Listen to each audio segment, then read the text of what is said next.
Okay, this is run number 2 of 0.6mm diameter 14 karat gold wire being deposited on high polished as fired DuPont 951 LTCC at 30,000 RPM and at a surface feed rate of 45 millimeters per minute with an XZ feed ratio of 80, a Z plunge of 0.125 millimeters, and a feed distance on the surface of 10 millimeters.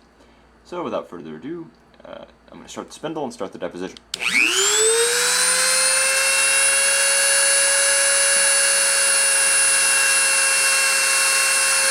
Contact.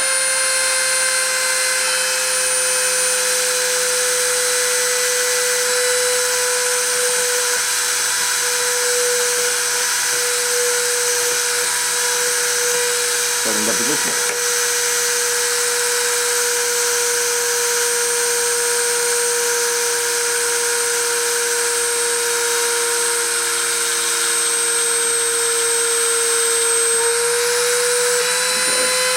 Spindle off.